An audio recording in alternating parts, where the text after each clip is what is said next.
We all remember settling in front of the television, eager for a night of spine-chilling horror. The anticipation, the flicker of the screen, the shadows dancing across the walls. There's an intimacy to horror made for TV that no cinematic spectacle can replicate. Yet, behind the static and carefully timed commercial breaks lies a hidden truth. Some stories were too unsettling, too controversial, or too frightening to ever be seen again. They aired once, and then, as if swallowed by the ether, they vanished. What makes a film worthy of such swift erasure? Was it the graphic imagery that startled late-night audiences? Or perhaps the psychological tension, creeping quietly into living rooms, that provoked more fear than any director had anticipated? Some were pulled mid-broadcast, leaving only whispers of their existence, while others lingered just long enough to spark outrage, only to disappear from schedules forever. In certain cases, only a handful of VHS copies survived, coveted today by collectors and horror aficionados who chase shadows of the stories that time tried to erase. Tonight, we dive into 15 horror films that experienced this fleeting existence, a one-time broadcast that turned each viewing into a forbidden rite. From spectral encounters to inexplicable phenomena, these films share a common thread: a singular broadcast, a vanished legacy, and the rarest of survivals. Each title is a testament to the unsettling power of televised horror, a reminder that some stories are too potent, too unnerving, or too controversial for the world to witness more than once. Prepare to uncover the hidden broadcasts, the lost reels, and the terrifying tales that were erased almost as soon as they aired. As we count down these 15 suppressed signals, consider the question: how far can fear reach before it's deemed too dangerous to watch? Fact Hasson, Don't Be Afraid of the Dark, 1973. Imagine a darkened hallway where shadows seem to breathe and whispers slither across the walls. Don't Be Afraid of the Dark, directed by John Newland, was crafted specifically for television, designed to unsettle the home viewer with a combination of miniature creatures and eerie sound design. On its first and only broadcast, the film achieved precisely what it set out to do.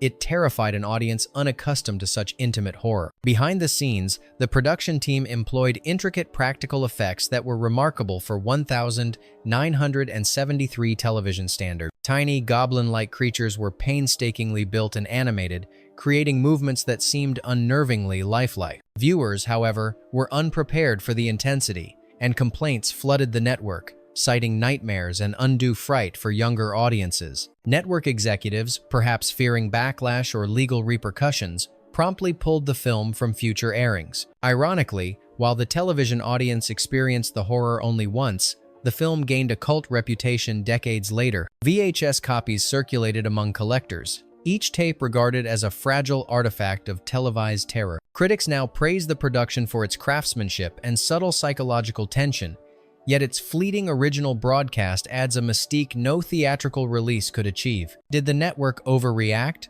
or was the fear truly too potent for living rooms across America? The fact remains, this one-time airing cemented the film's legacy as a haunting specter in television history. Fact #2, The Bermuda Depths, 1978. Imagine tuning into a family-friendly TV night, only to find yourself confronting an unnerving, almost surreal terror beneath the waves. The Bermuda Depths, directed by Richard Friedenberg, tells the story of a mysterious woman, a giant sea turtle, and an enigmatic curse linking past and present. The film's visual effects were ambitious for a made-for-TV production, combining underwater sequences with an ethereal narrative that blurred fantasy and horror. When first broadcast in 1978, viewers were captivated and unsettled. The combination of melancholy storytelling and moments of subtle horror proved too intense for network executives. Complaints regarding frightened children and disturbed adults led to an immediate decision: the film would not be rebroadcast. The rarity of this single airing contributed to its mythos,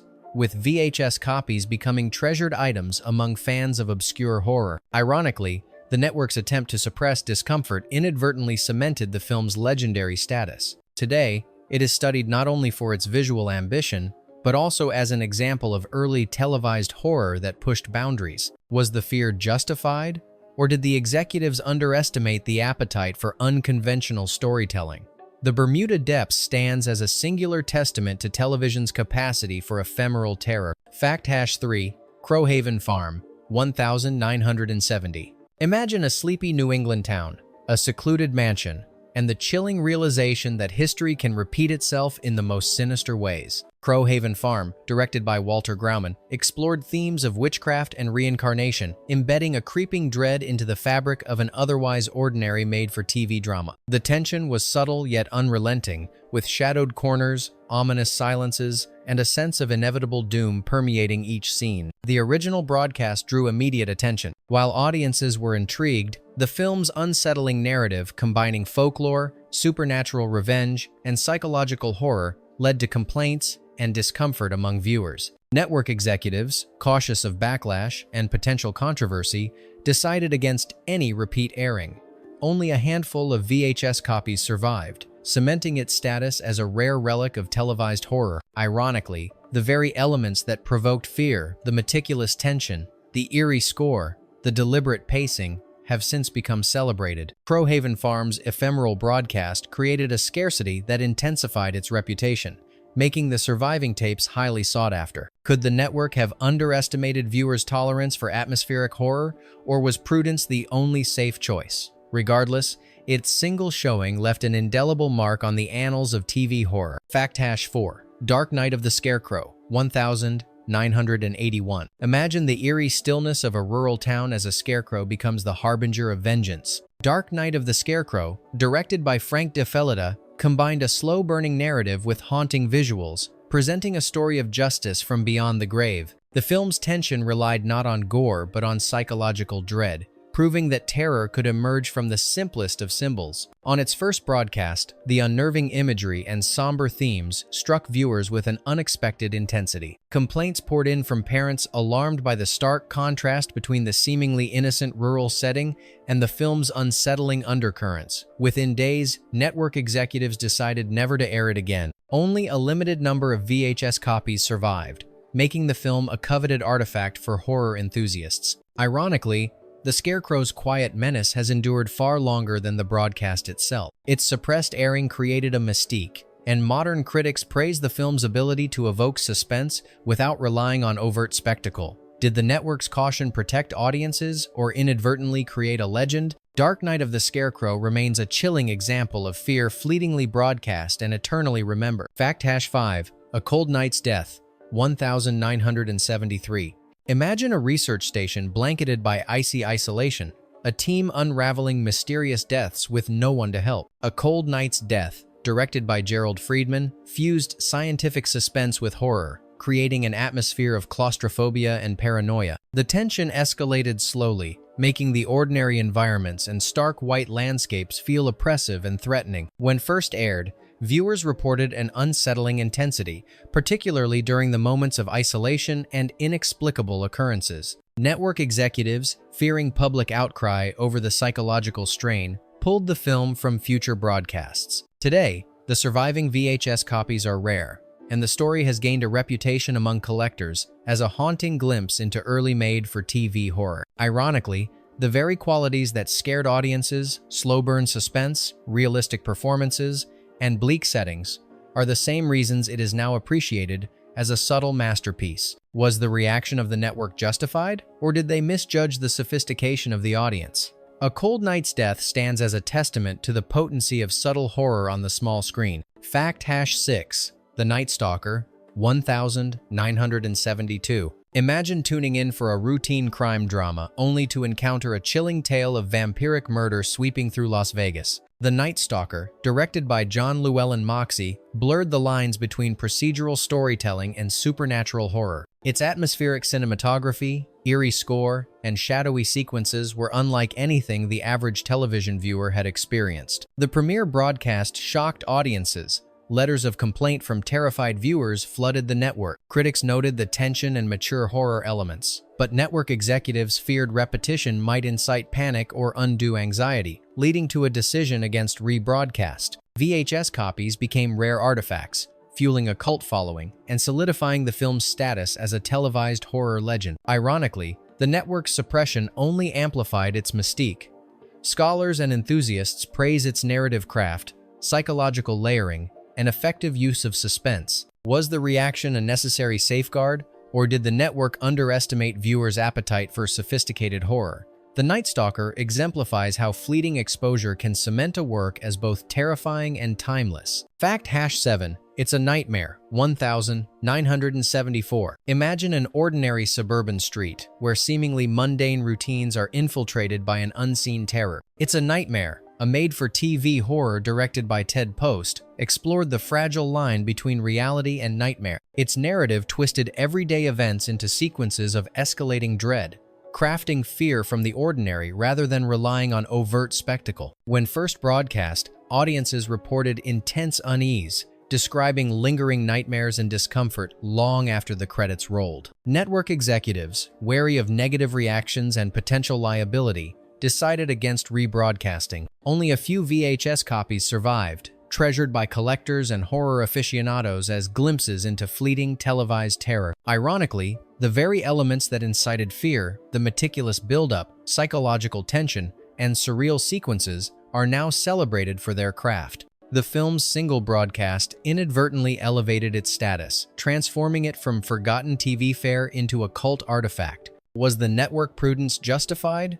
Or did it underestimate viewers' fascination with sophisticated, cerebral horror? It's a Nightmare remains an example of fear, both ephemeral and enduring. Fact #8. Salem's Lot, 1979. TV miniseries, selected segments. Imagine a small town steeped in history, where darkness creeps unnoticed through every street. Certain segments of Salem's Lot, adapted for television from Stephen King's novel, were so unsettling that they prompted complaints from households nationwide. Though the miniseries initially aired in full, several nighttime rerun segments were censored or never rebroadcast, effectively creating a fleeting exposure for the most harrowing scenes. The eerie depiction of vampiric terror, combined with the intimacy of home viewing, provoked unexpected anxiety among late-night audiences. Network executives, responding to both parental concern and viewer feedback, pulled the most disturbing scenes from future airing. VHS versions containing the full footage became rare collector's items, coveted for their forbidden content. Ironically, these suppressed segments are now considered the most effective elements of the adaptation, demonstrating King's mastery of fear and the miniseries' influence on televised horror. Did the network's cautious approach protect viewers, or did it inadvertently create a legend? The legacy of these lost scenes illustrates how absence can intensify the aura of terror. Fact #9. Trilogy of Terror, 1975. Imagine a single actress confronting terrifying supernatural forces across 3 distinct stories in one evening. Trilogy of Terror, directed by Dan Curtis, starred Karen Black in a triptych of chilling tales, each more unnerving than the last. Its brevity and intensity, coupled with Black's immersive performances, created a uniquely claustrophobic atmosphere for viewers. On its lone broadcast, audiences were captivated and terrified. The third story, featuring a Zuni doll, elicited strong reactions, with some viewers reporting lasting unease. Network executives, wary of repeating such a visceral experience, opted against rebroadcasting the film for several years. Consequently, only a limited number of VHS copies circulated, now considered prized artifacts by collectors of obscure horror. Ironically, the film's fleeting presence increased its reputation, emphasizing how a single broadcast could generate lasting fear and fascination. Was the suppression a necessary act of caution, or did it inadvertently ensure the film's enduring legacy? Trilogy of Terror exemplifies how ephemeral exposure can make horror immortal in memory. Fact #0. The House That Dripped Blood, 1971. TV edit. Imagine a stately mansion, each room harboring a tale of dread and misfortune. The House That Dripped Blood, though originally a theatrical anthology, was edited for a special TV broadcast that condensed its stories into a more intense, compact format. The edit amplified suspense, creating moments that unsettled viewers far more than anticipated. On its first airing, audience reactions were strong letters of complaint poured in from parents alarmed by the graphic tension and implied horrors. Network executives, concerned about the intensity and potential backlash, chose not to rebroadcast the condensed version. The TV edit became a rarity, with only a few recordings surviving, now highly sought after by collectors interested in this unique iteration. Ironically, what was considered too intense for television is today regarded as a masterclass in editing for fear. The film's fleeting broadcast ensured that its legacy grew in mystique and intrigue. Did the network overreact, or was this cautious approach appropriate for the era? The House That Dripped Blood's brief televised life exemplifies how ephemeral exposure can immortalize horror in memory. Fact Hassanon, The Legend of Lizzie Borden, 1975, TV movie. Imagine a quiet New England town where the infamous Borden household becomes the backdrop for a chilling reimagining of a historical murder. The Legend of Lizzie Borden, directed by Paul Wendkos, combined historical drama with gothic horror elements. Its suspenseful narrative and dark atmosphere were carefully crafted to unsettle viewers in the intimacy of their living room. When first broadcast, the graphic depiction of violence, combined with the eerie performance of Elizabeth Montgomery, led to immediate controversy. Complaints and viewer discomfort prompted the network to shelve the film from any repeat airings. Today, VHS and early recordings are rare artifacts, coveted by collectors fascinated by its fleeting presence. Ironically, the very qualities that prompted suppression, realistic performances, tense pacing, and dark thematic content now define its status as a landmark in televised horror. Was the network's caution justified, or did it inadvertently amplify the film's mystique? The Legend of Lizzie Borden demonstrates how a single broadcast can create enduring intrigue. Fact Hasson 2. Duel, 1971 TV edit. Imagine a lone driver on a desolate highway, pursued relentlessly by an unseen menace. Steven Spielberg's Duel, though originally a TV movie, pushed suspense to cinematic extremes. For its initial broadcast, the network chose a slightly edited version, amplifying the tension and making the story even more unnerving for home audiences. Viewers were gripped by the relentless chase and psychological pressure, but complaints quickly arrived, citing extreme stress and fear, particularly among younger viewers. Executives opted not to rebroadcast this heightened edit, leaving only a few copies circulating in private collections. The ephemeral broadcast added to the legend, with enthusiasts regarding it as a prime example of televised suspense done masterfully. Ironically, Spielberg's early mastery of tension and fear ensured that even a single airing could leave an indelible impression. Did the network's decision protect viewers, or did it deny them a cinematic experience ahead of its time? Duel remains a case study in how fleeting exposure can turn television horror into an enduring legend. Fact Hasson 3. The Night of the Meek, 1971 TV special. Imagine a quiet Christmas Eve, where an otherwise cheerful broadcast is infiltrated by an unsettling sense of dread. The Night of the Meek, a made-for-TV special directed by Robert Butler, subverted holiday warmth with eerie atmospheres and moments of psychological unease. Its surreal undertones and subtle horror caught audiences off guard. When first aired, viewers reported discomfort and confusion, noting that the combination of melancholy, suspense, and slightly grotesque imagery was unexpected for a holiday program. The network, wary of audience backlash, decided against any repeat broadcast. Only a handful of recordings remain, circulating quietly among collectors and historians fascinated by this anomaly. Ironically, the very elements deemed too unsettling subverted expectations, tonal ambiguity, and unsettling imagery now contribute to its cult status. Could the network have underestimated the sophistication of viewers' reactions, or was caution the only responsible choice? The Night of the Meek exemplifies how fleeting exposure can magnify the impact of televised horror. Fact Hasson 4. The House That Would Not Die, 1970. Imagine a colonial mansion steeped in tragedy, its walls echoing secrets long buried. The House That Would Not Die, directed by John Llewellyn Moxey, presented a haunting tale of spirits trapped between worlds. The production's emphasis on atmosphere over spectacle intensified the psychological terror, making the home viewing experience deeply unsettling. On its initial broadcast, audience reaction was intense, with reports of unease and lingering fear, particularly among younger viewers. Network executives, concerned by complaints and the film's unnerving tone, opted not to rebroadcast the feature. The rarity of surviving VHS copies enhanced its reputation, establishing it as one of the most mysterious televised horrors of the era. Ironically, the film's fleeting exposure contributed to its enduring legend, illustrating how ephemeral broadcasts can amplify the power of subtle horror. Was the network's decision a prudential act of protection, or did it inadvertently elevate the film's mystique? The House That Would Not Die remains a study in how atmosphere and suggestion can haunt far beyond a single viewing. Fact Hasson 5.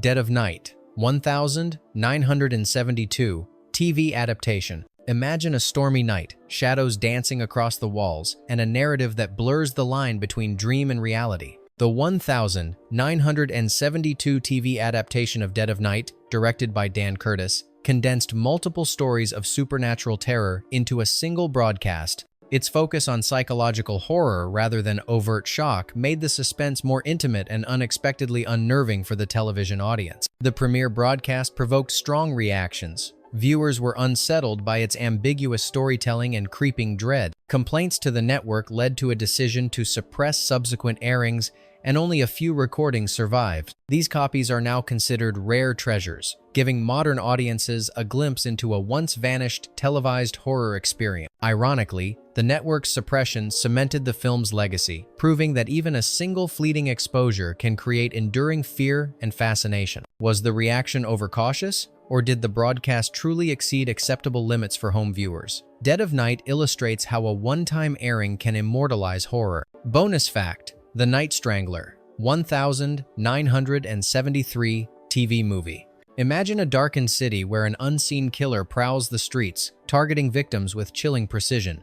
The Night Strangler, a made-for-TV follow-up to The Night Stalker, escalated the suspense and terror with inventive storytelling and psychological intensity that far exceeded typical television standards. Its moody cinematography, shadowed alleys, and tense pacing created a palpable sense of dread, leaving viewers gripping the edges of their seats. On its sole broadcast, audiences were simultaneously fascinated and unsettled. Reports of anxiety, disturbed sleep, and sheer fright reached network executives, who, wary of public backlash, chose to limit its exposure. Unlike other televised horrors, The Night Strangler was never rebroadcast in its entirety, and only a few recordings survived, treasured today by collectors and enthusiasts who recognize the film's fleeting brilliance. Ironically, the suppression itself amplified the film's mystique. By vanishing from screens almost as soon as it aired, The Night Strangler became a legendary artifact of ephemeral horror, a reminder that the most haunting experiences are sometimes the ones that slip through our fingers.